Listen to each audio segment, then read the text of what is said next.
ഉള്ളിൽ ഇങ്ങനെ ഒരു പേടി കിടക്കും, വീണ്ടും വീണ്ടും നമ്മുടെ ലൈഫ് ഇനി മുന്നോട്ട് ഒന്നിച്ചു പോകുമ്പോ ഇത് വരുമോ വീണ്ടും അതിനുള്ളിൽ, ഷുഡിൻ ബോദർ us. പിന്നെ I thought he deserves A better life. അപ്പൊ അവിടെ ആര്യ തെറ്റ് ചെയ്തതിന്റെ ഒരു അതെ, എനിക്കൊരു ഗിൽറ്റ് വന്നതാണ് അവിടെ. അപ്പം I genuinely thought he should have a better life എന്നുള്ളത്. പിന്നെ he found his life partner also. ആളിപ്പം മാരിഡ് ആണ്, ഹാപ്പി ആയിട്ട് അവര് ഒന്നിച്ച് വർക്ക് ചെയ്യുന്ന ആൾക്കാരാണ്, ഹാപ്പി ആയിട്ട് പോകുന്നു. So that was meant to be. അങ്ങനെ വിശ്വസിക്കുന്ന ആളാണ് ഞാൻ. ശരിയാണ്, we have a beautiful girl child. അവൾക്ക് ഞങ്ങൾ രണ്ടുപേരും ഉണ്ട്. അവള് ഈ പറയുന്ന പോലെ വളരെ അണ്ടർസ്റ്റാൻഡിങ് ആയിട്ടുള്ള ഒരു കുട്ടിയാണ്. അച്ഛനും അമ്മയും ഞങ്ങൾ രണ്ടുപേരും ഒന്നിച്ച് തന്നെയാണ് അവളെ വളർത്തുന്നതും. അവളുടെ എല്ലാ കാര്യങ്ങളിലും ഞങ്ങളുടെ ഡിസിഷൻസ് എല്ലാം മ്യൂച്വൽ ആണ്.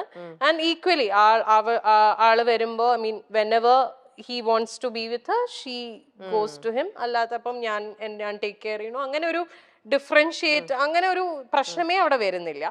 അതാണ് ഫസ്റ്റ് റിലേഷൻഷിപ്പിൽ സംഭവിച്ചത്. സെക്കൻഡ് റിലേഷൻഷിപ്പ് ഈ പറഞ്ഞ പോലെ ചിലപ്പം ആദ്യത്തെ റിലേഷൻഷിപ്പിൽ ഉള്ള എന്താ പറയാ, അതിനുള്ള ശിക്ഷയായിട്ട് എനിക്ക് കിട്ടിയതായിരിക്കാം സെക്കൻഡ് റിലേഷൻഷിപ്പ്. ഈ പറഞ്ഞ പോലെ ഷിബ്ല പറഞ്ഞില്ലേ, ഞാൻ റിലേഷൻഷിപ്സിൽ 150% കൊടുക്കുന്ന ആളാണ്. ഞാൻ ഭയങ്കര ഇൻവെസ്റ്റഡ് ആയിട്ടുള്ള ഒരു റിലേഷൻഷിപ്പ് ആയിരുന്നു എൻ്റെ സെക്കൻഡ് റിലേഷൻഷിപ്പ്.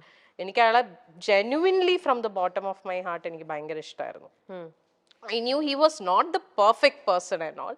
ആൾക്ക് ഫ്ലോസ് ഉണ്ടായിരുന്നു, ആൾക്ക് പാസ്റ്റ് ഉണ്ടായിരുന്നു. പക്ഷെ അതെല്ലാം ഓക്കെ ആയിട്ട് അങ്ങനെ തന്നെ അക്സെപ്റ്റ് ചെയ്ത ഒരാളായിരുന്നു ഞാൻ. But I never thought he would do this to me. പിന്നെ അതിന് ഞാൻ കുറ്റം പറയുന്നില്ല.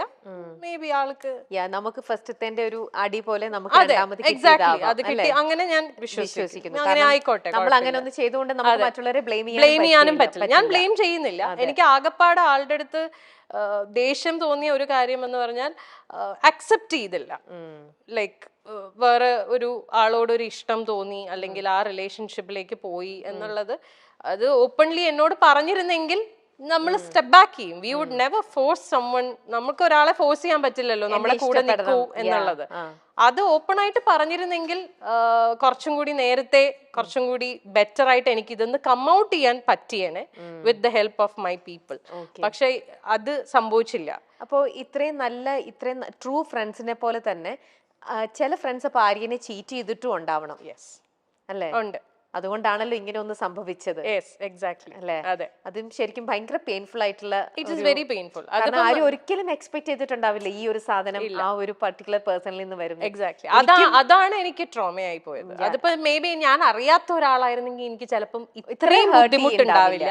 ഇത് എനിക്ക് ആ പെയിൻ ശരിക്കും കിട്ടുന്നു, കാരണം എനിക്ക് റിലേറ്റ് ചെയ്യാൻ പറ്റുന്നുണ്ട്. എന്റെ കണ്ണിപ്പം നിറയാണ് ആക്ച്വലി.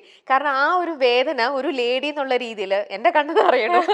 നമുക്കത് ശരിക്കും നമുക്കത് ഫീൽ ചെയ്യാൻ പറ്റുന്ന ഒരു കാര്യമാണ്. ആര്യ അത് യു വെന്റ് ത്രൂ ദാറ്റ്. ഭയങ്കര ഒരു ഭയങ്കര ആര്യ അത് എങ്ങനെ ഹാൻഡിൽ ചെയ്തു? Arya it was very difficult. ഞാൻ I fell on to a depression. ഭയങ്കര ബുദ്ധിമുട്ടായിരുന്നു. I lost myself. നമുക്കത് കാരണം നമ്മൾ ജീവനായിട്ട് നമ്മുടെ കൂടെ നിർത്തിയിട്ടേ അവൾ എനിക്കിട്ട് ഇങ്ങനെ പണിയ എന്നൊക്കെ പറയണത് ശരിക്കും. അതെ, എന്റെ കാര്യത്തിൽ കുറച്ചും കൂടെ ബുദ്ധിമുട്ടായി പോയത്, ഞാൻ ഇതെല്ലാം ഫേസ് ചെയ്യുന്നത് ലോക്ക്ഡൌണിന്റെ സമയത്താണ്. മൊത്തത്തിൽ ഞാൻ പെട്ടുപോയ അവസ്ഥയായിരുന്നു. Like I couldn't do anything. എന്നുവെച്ചാൽ നമുക്കിപ്പോ ഒരു കൗൺസിലറിന്റെ അടുത്ത് പോലും പോവാൻ പറ്റത്തില്ല എന്നുള്ള ഒരാളെ ഇപ്പം നമ്മൾ പറയും ഓക്കെ ഫ്രണ്ട്സിന്റെ അടുത്ത് പോയിരുന്ന് ചിലപ്പോൾ സംസാരിച്ചാ ഓക്കെ, എങ്ങനെ പോവാനാ, മുറിന്ന് പുറത്തിറങ്ങാൻ പറ്റില്ല. Because we are all lockdown.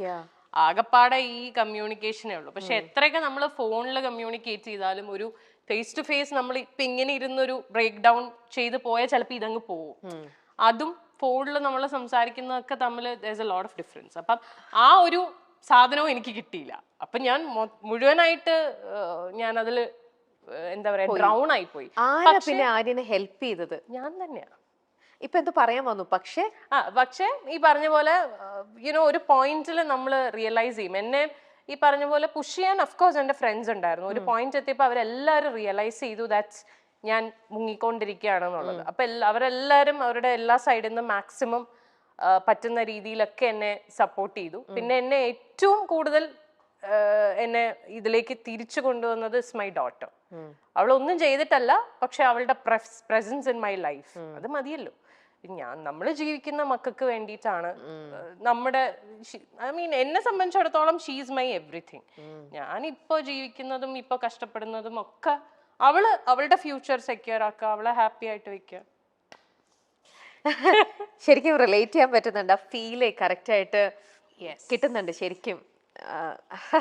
ഭയങ്കര ഇത് കണ്ടു കഴിഞ്ഞാൽ എന്നെ ഈ പറഞ്ഞ എന്റെ ഫ്രണ്ട്സ് എല്ലാരും ചീത്ത വിളിക്കും. എന്നോട് പല പ്രാവശ്യം പറഞ്ഞിട്ടുണ്ട്, ഇനി മേലാൽ ഇതും പറഞ്ഞുകൊണ്ട് എവിടെങ്കിലും പോയിരുന്നു മോങ്ങിയ പക്ഷെ അത് നമ്മള്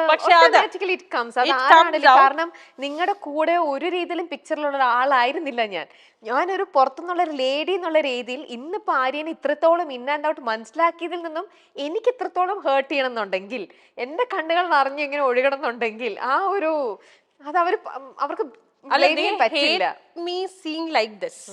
ഞാൻ ഇങ്ങനെ ഇരുന്ന് കരയണത് കാണാനൊന്നും അവർക്ക് ഇഷ്ടമല്ല, അതുകൊണ്ടാണ് അവര് പറയുന്നത്. അല്ലാതെ വേറൊന്നും കൊണ്ടിട്ടല്ല.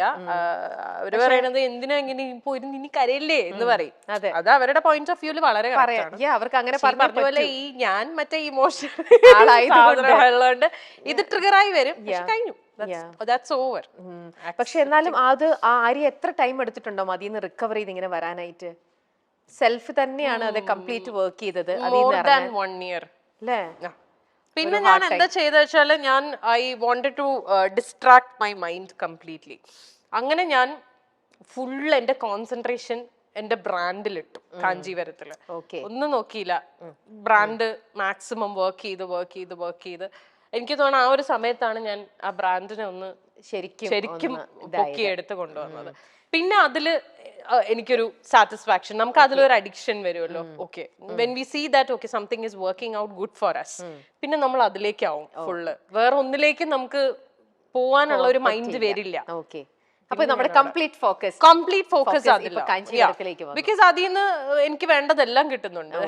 Satisfaction, happiness, peace of mind, everything. വേറെ ഒന്നും നോക്കില്ല. പിന്നെ തിരിഞ്ഞു നോട്ടം അങ്ങോട്ട് തിരിഞ്ഞു നോക്കുക വേണ്ട.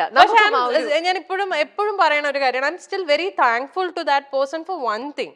ആളില്ലായിരുന്നെങ്കിൽ ചിലപ്പോൾ കാഞ്ചീപുരം എന്ന് പറയുന്ന ബ്രാൻഡ് ഞാൻ സ്റ്റാർട്ട് ചെയ്യില്ലായിരുന്നു. ആ സമയത്ത് ആൾ എനിക്ക് തന്ന ഒരു ഇമോഷണൽ ആൻഡ് മോറൽ സപ്പോർട്ട് ഉണ്ട്. That is huge.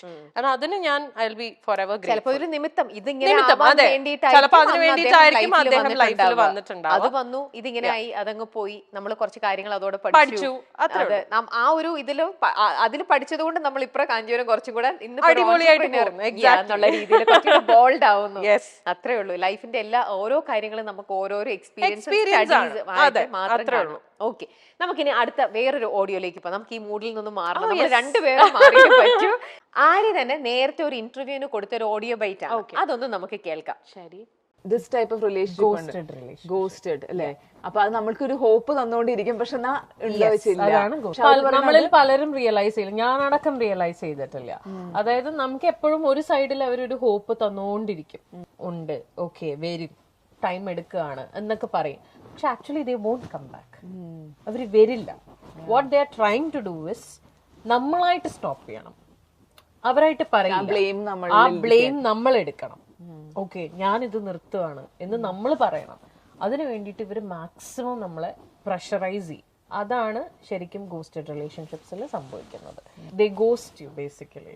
ഒരു ഈഗോയോ ഒന്നും ഇല്ലാണ്ട് നമുക്ക് ചെയ്യേണ്ട ഒരു സാധനമാണ്. അതായത് എനിക്ക് ഇനി ഇത് മുന്നോട്ട് കൊണ്ടുപോകാൻ പറ്റില്ല എന്ന് പറഞ്ഞിട്ട് പോവാ എന്ന് പറയുന്നത്, അതൊരു it takes a lot of courage to do that. പക്ഷെ അത് ചെയ്യാനുള്ള ധൈര്യം അവർക്കില്ല. പകരം നമ്മളിങ്ങനെ മെന്റലി ടോർച്ചർ ചെയ്യും. അറ്റ് ദ സെയിം ടൈം ഒരു സൈഡിൽ കൂടെ ഹോപ്പും തരും. ഓക്കെ, എന്താണ് ആര്യ ഇതിനെ കുറിച്ച് പറയാനുള്ളത്? ഇതിപ്പോ ഞാനിപ്പോ കുറച്ചു മുമ്പ് ചേച്ചി എടുത്ത് പറഞ്ഞില്ലേ, ഇപ്പൊ നമുക്ക് അതായത് ഓപ്പൺ ആയിട്ട് നമ്മളോട് പറയാ, ഇപ്പം ഇങ്ങനെ ഒരു പറ്റിപ്പോയി, I don't have that same feeling for you anymore, അതുകൊണ്ട് ലെറ്റ് സ്റ്റോപ്പ് ദിസ്. അത് ചെയ്യാതെ ഒരു സൈഡിൽ ഇങ്ങനെ ഹോപ്പ് തന്നുകൊണ്ടിരിക്കും.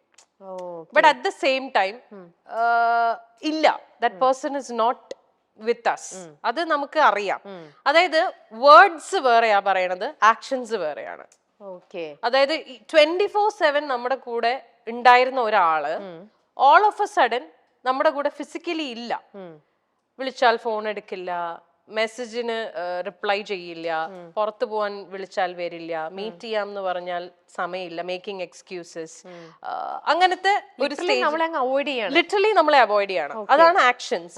പക്ഷെ വേർഡ്സിൽ അതല്ല വരുന്നത്. എന്താ സംഭവിച്ചതെന്ന് വെച്ചാൽ nothing, I am just busy with my work. Do you still love me? Yes of course. അത് ചോദിക്കുമ്പോ അങ്ങനെ മനസ്സിലാക്കുന്നുണ്ട്. യെസ്, സമ്മതിക്കണം. സോ അതാണ് ഞാൻ പറഞ്ഞത്. അതാ പറയണത്, നമുക്ക് ഒരിടത്തൊരു ഹോപ്പ് തന്നോണ്ടിരിക്കും, എന്നാൽ at the same time. So എനിക്ക് ഫീൽ ചെയ്തത് ഇതാണ്, ലൈക്ക് അപ്പൊ നമുക്കൊരു മെന്റൽ ടോർച്ചർ ആണല്ലോ അത്. ലൈക്ക് നമ്മളത് we know that there is something happening and ഞാൻ കണ്ടുപിടിക്കുകയും ചെയ്തു that there's this relationship going on എന്നുള്ളത്. അപ്പൊ എന്നോട് ഈ പറയുന്നൊക്കെ നുണയാണെന്നുള്ളത് എനിക്ക് അറിയാം. Stupid explanation. Exactly. I wanted to know how long this explanation will go. I knew the fact, പക്ഷേ I was buying all the things, the lies he was going on telling me. എന്നാൽ ഏതെങ്കിലും ഒരു പോയിന്റിൽ honest ആയിട്ട് പറഞ്ഞാൽ മതിയായിരുന്നു. ഞാൻ ഇല്ല, I don't want to do this anymore എന്ന് പറഞ്ഞിരുന്നെങ്കിൽ ഖലാസ് തീർന്നു. ഞാൻ അപ്പൊ സ്റ്റോപ്പ് ചെയ്തിട്ട്. എത്ര പെയിൻഫുൾ ആയിട്ടായിരിക്കും ആര്യ ഓരോ തവണയും ഇങ്ങനത്തെ കാര്യങ്ങൾ അല്ലേ, അറിഞ്ഞിരുന്നിട്ട് ചോദിക്കുമ്പോൾ എഗെയിൻ പുള്ളി പറയണ ഓരോ ഇങ്ങനത്തെ ഒരു ഇതിനകത്തുനിന്ന്. പക്ഷെ എനിക്ക് യുനോ പലരും എന്നെ വിശ്വസിച്ചില്ല ഞാനിത് പറയുമ്പോ. എന്ന് വെച്ചാൽ ഇപ്പൊ നമ്മള് ഈ പറഞ്ഞ പോലെ ഇതിൽ വന്നിരിക്കുന്ന തേർഡ് പേഴ്സൺ ഒരു ഫ്രണ്ട് എന്റെ ഫ്രണ്ട് ആയിരുന്നത് കൊണ്ടും we had common friends also. So ഒരിക്കലും ആരും വിശ്വസിക്കില്ല ഈ കുട്ടിയാണ് എന്ന് അറിഞ്ഞിരുന്നില്ല. ബാക്കി കംപ്ലീറ്റ്ലി ഹൈഡ് ചെയ്ത് വെച്ചു. But her husband found out. ആള് കണ്ടുപിടിച്ചിട്ടുണ്ടായിരുന്നു. പക്ഷെ നോബഡി എൽസ് ലൈക്ക് ഫ്രണ്ട്സ് ആർക്കും അറിയില്ലായിരുന്നു. Nobody was ready to believe also until they got married now. അപ്പോ can I ask you one more thing? ഇത് ആര്യായിട്ടാണോ പുള്ളിയുടെ അടുത്ത് ചോദിച്ചത്, അതോ he himself came and പറഞ്ഞോ ഞങ്ങൾ he never said? പിന്നെ ഇത് ഞാൻ കണ്ടുപിടിച്ചു. ഞാൻ കണ്ടുപിടിച്ചപ്പോ ഞാൻ ഞാൻ ചോദിച്ചു, ഞാൻ ഓപ്പൺ ആയിട്ട് ചോദിച്ചു ഇങ്ങനെ ഒന്നുണ്ടോ. അപ്പൊ what he said is I was just emotionally supporting her because she was going through some family issues. അപ്പൊ I was like okay wow. എന്നുവെച്ചാ whose friend is she? How do you know her? I mean എന്റെ ബ്രാൻഡിന്റെ ഫോട്ടോഷൂട്ടിന് പുള്ളിക്കാരി മോഡലായിട്ട് വന്നപ്പോഴാണ് ഇവർ ആദ്യം പരിചയപ്പെടുന്നത്. That is the only connection you have with her. Me and her, we have been studying together from school, from the KG till 12th we studied together. That's almost like 11-12 years together. And എൻ്റെ അടുത്ത് പറയാൻ പറ്റാത്ത എന്ത് കാര്യം, എന്ത് family issues are you guys discussing with each other when I was in the show? So it was very evident. പക്ഷേ he was not ready to accept it. Okay. എന്നിട്ട് finally അവര് തന്നെ പറഞ്ഞു. അല്ല, അവരിപ്പോഴും പറഞ്ഞിട്ടില്ല. ആണോ? ഇത് I stopped this relation from my side. I had to do it. That is what he wanted also. നമ്മളെയും കൊണ്ട് അവരത് stop ചെയ്യിപ്പിച്ചു. അങ്ങനെയാണത്. That is how it works. They will never accept the fact. അവരൊരിക്കലും അക്സെപ്റ്റ് ചെയ്യില്ല. പക്ഷെ നമ്മളെ ഈ mental torture നമ്മൾ എത്ര കാലം ഇങ്ങനെ നടക്കും? I waited for so long. I waited. Even after breaking up with him, I actually waited. I thought he will come back. വേണ്ടിയിരുന്നില്ല. അത് വേണ്ടിയിരുന്നില്ല. പക്ഷേ ഇനി വന്നാ പോലും ഡിസേർവ് ചെയ്യുന്നില്ല. ഇനി വരില്ല. ഞങ്ങൾ തമ്മിൽ ഒന്നുമില്ല.